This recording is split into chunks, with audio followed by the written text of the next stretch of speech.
Hello, hi, welcome to my channel. This is Starting It with Fidelia Brett. So what we talk about in this channel is if one is thinking of starting a business, scaling a business, starting a career, or changing a career. That's what we talk about in this channel, Starting It with Fidelia Brett.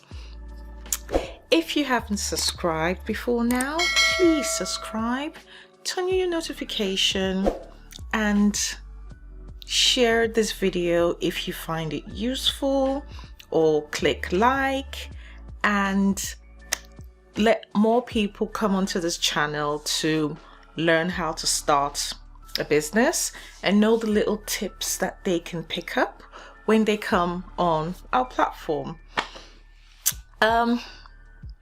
I had a question someone asked me the other day, asking me, oh Fidelia, which is better? Should I buy a business or should I literally start a business? And so I said, okay, let me create a video at the back of that question. So literally there are two different aspects. If one is thinking of starting, it could be that, okay, you've got this idea, it's probably something someone has done before,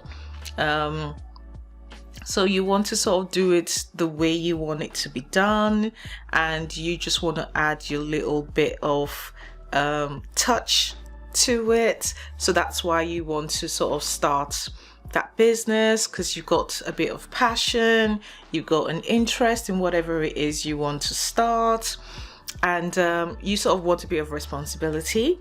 That's why you're thinking of starting.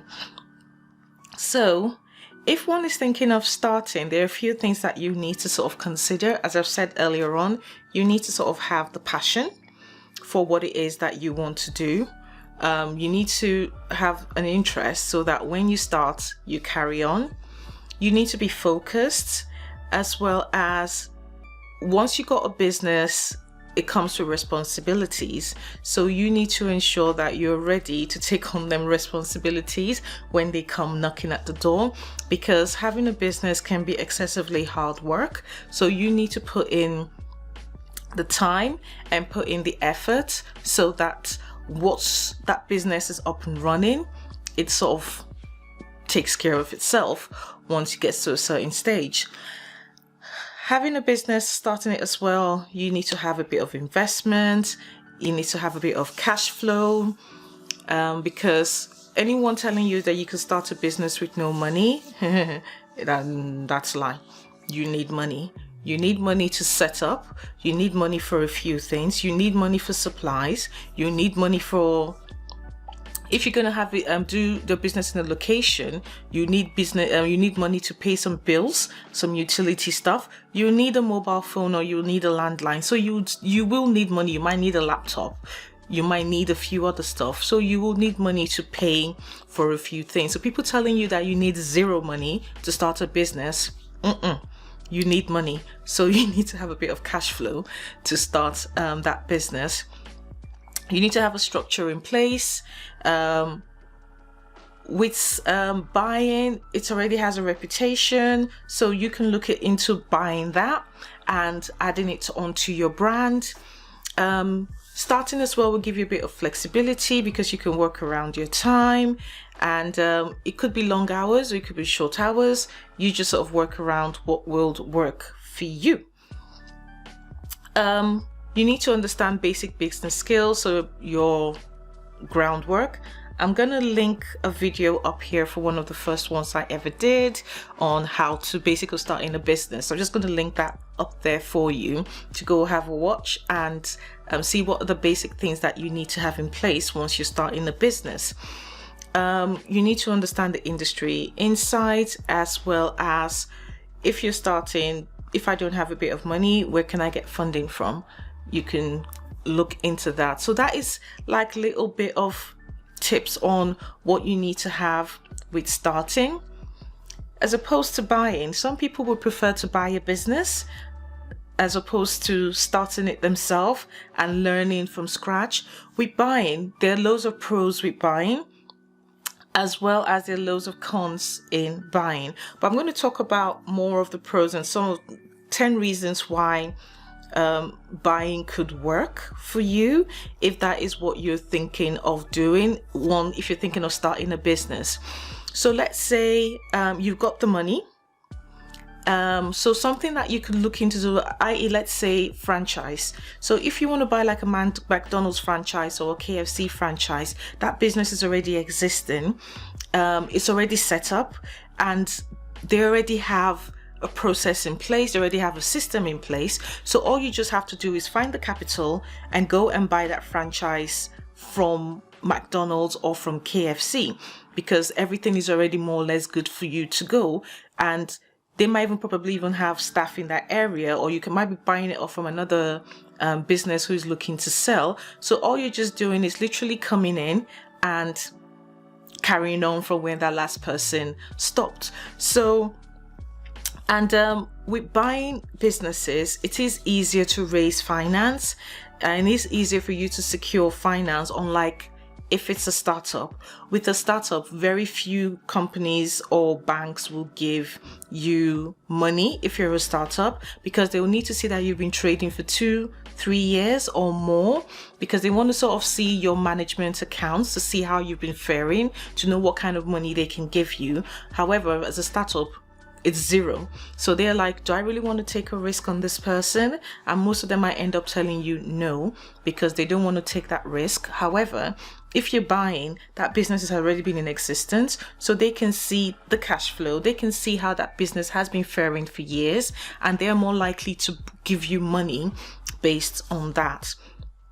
And as I said earlier on, if you're buying like a McDonald's or KFC, you have cash flow from day one. That business is already in existence. That business already has clients. That business already has stuff going through the books. All you're just doing is coming in and carrying on from where the last person stopped, as I said earlier on.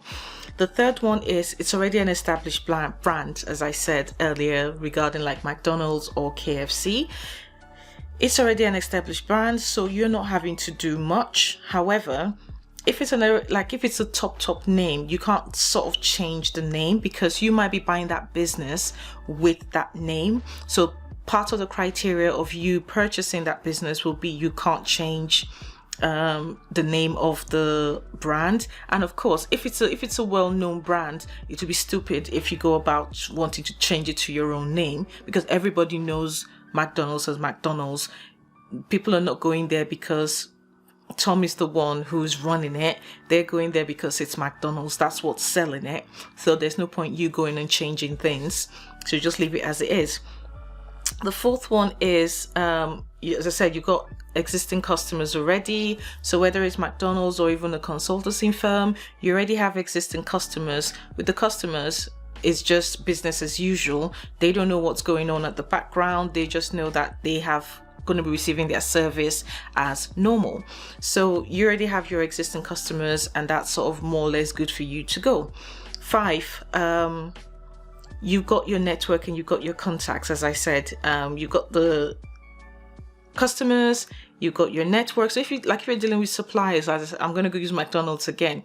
You already have suppliers that are already supplying products or food or dairy stuff to that branch. So you're not having to go out and start sourcing for new suppliers. You're not going out to go start sourcing for anything, because everything is more or less handed to you in a plate. So all you're just doing is taking it and just carrying on with the network of information and customers that you already have, or suppliers you're already dealing with. You can add to it, but if you already have it, why bother giving yourself additional work? Just carry on where it is currently. And what you can then do, number 6, is you not only just focus on growing the business. So unlike when you're starting it, you are sort of trying to do everything at once, because you're doing the marketing, you're doing the sales, you're doing the promotion, you're doing the networking, you're trying to get income, you're trying to get cash flow, you're trying to find funding. But with buying a business, you are more or less just focusing on the growth of the business. So if the business is, i.e., making £10,000 pounds or $10,000 a month, you can look at how do we look at increasing our cash flow. What do we need to do to increase our cash flow on a monthly basis? And that's all you sort of just need to do. Just focus on growing the business. Number 7 is income that you're receiving. You can put back into the business because there's already money coming in. So if you're already getting, like I said, 10k and you want to increase it to 20k, you can then spend 5k on more advertising, or you can spend 5k on getting more members of staff, or doing training, or promoting, or getting your staff to a certain level that you want them to get to. So all you're just doing is investing back into the business and getting the business to where it needs to be. Number 8 is you already have your trained employees in place, so you might not necessarily even have to start hiring because you've more or less been handed everything on a plate. So all you're doing is getting more people to come and support what you're currently doing. Number 9 is it's less risky, to be fair, buying a business because as we've said from the onset, it's already established. It's already been ongoing, and it's already got what it currently has in place, the facilities in place. So you're not necessarily having to do much, and you're just more or less going with the flow. Then the 10th and the final one is, if you're thinking of buying a business as opposed to starting, it is less work for you because the business is already established.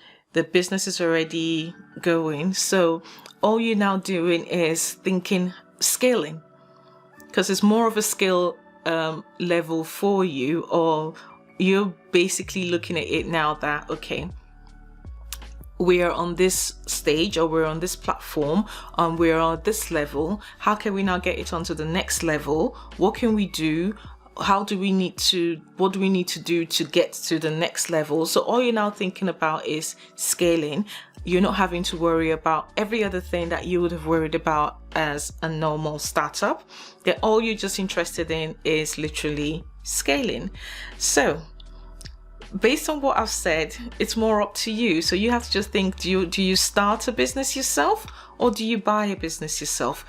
However, if you're thinking of buying a business, they're not cheap because they're already established existing businesses, and they already have contacts, and they already have clients, and they already have network. So it is going to cost a bit of money if you're thinking of purchasing a business which has been already in existence for over 2 to 3 years. It is going to cost a bit of money because in essence you're buying the clients, and you're buying the clients, you're buying the assets, you're buying the staff, you're buying the system and processes, you're buying quite a bit of stuff. So it is a lot that you're buying, but of course you have to look at the books and make sure that it's going to be profitable for you. If you're going to go into a business that is already in existence, you need to make sure that it would work for you. So the same way you go and do other stuff is the same way you go and look in buying a business.